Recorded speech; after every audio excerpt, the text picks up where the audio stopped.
Hi, Mom. Hey, Grandma. Happy birthday. You feel old? Don't say that.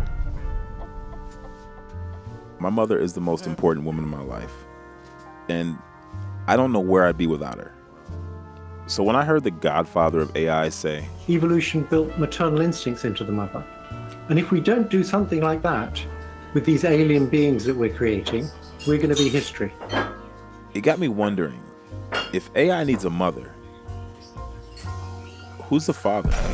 So I unexpectedly took a day off of the daily uploads. It wasn't planned. And then this morning I woke up late. Like I didn't wake up until 11 o'clock. So I am very behind. And honestly, I just been thinking about this whole AI thing. I am a human. I am flawed. I am never going to be perfect. And AI will probably ultimately take my job and most jobs that are out there.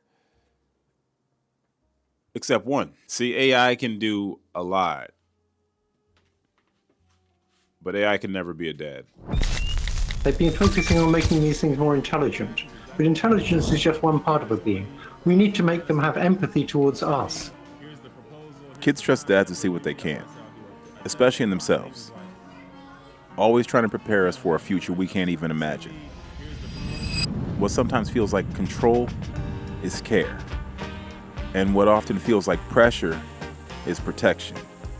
Siddhartha taught me that a father can't give you wisdom, only the trust that you can find it for yourself.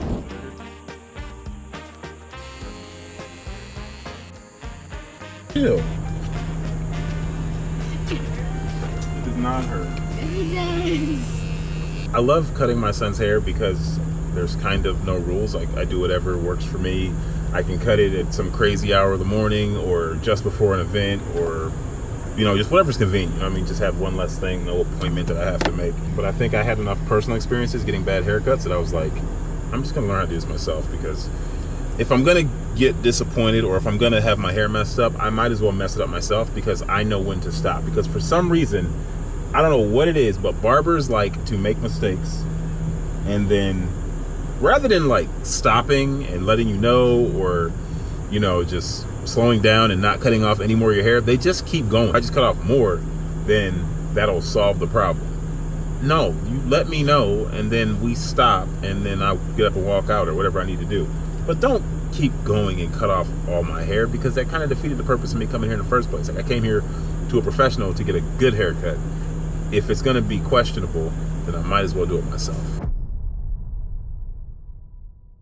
Most of the AI experts believe that sometime in the next 5 to 20 years, we'll make AIs that are smarter than people. And they'll probably end up much smarter than people. And there's very few examples we know of smarter things being controlled by less smart things.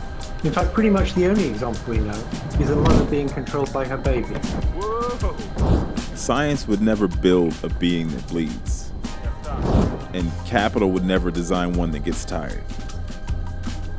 Humans make mistakes.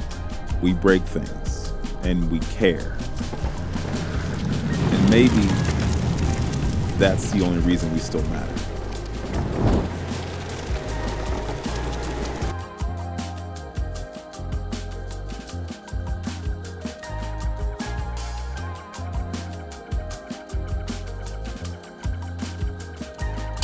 AI is just a tool.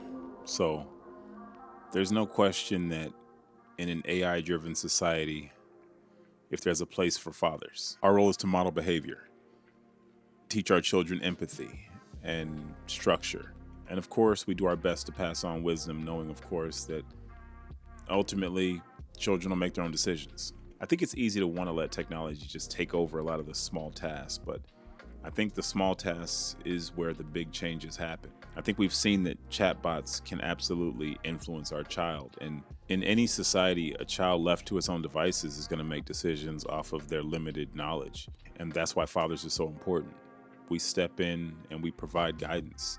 I send my kid to school, and there are other kids who talk to him and give him advice and give him information.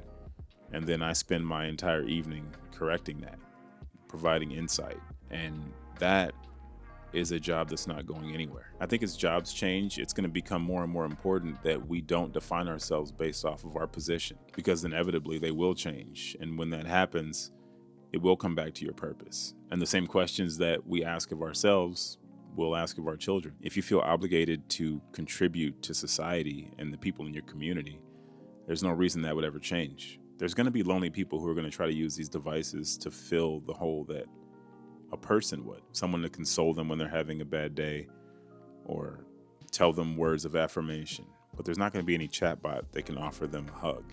Algorithms will use logic and probability to make decisions. But I'll love my child unconditionally. Your chatbot may one day tell you that it loves you.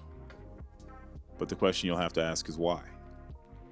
Because it was programmed to? Because some tech company has found some way to monetize that? What happens when a generation grows up without a father? It's easy to sit around and ponder the question of who is the father of AI. But I think I'm more interested in wondering what happens to a generation of children that grow up without a father. When he asks me for a hug, I'm going to be there. When he wants to talk, I'm here to listen. And when he asks for guidance, I'll do my best to provide it. I know it's popular right now to talk about all the things that AI can do, but I'm pretty sure that there's at least one thing that it won't.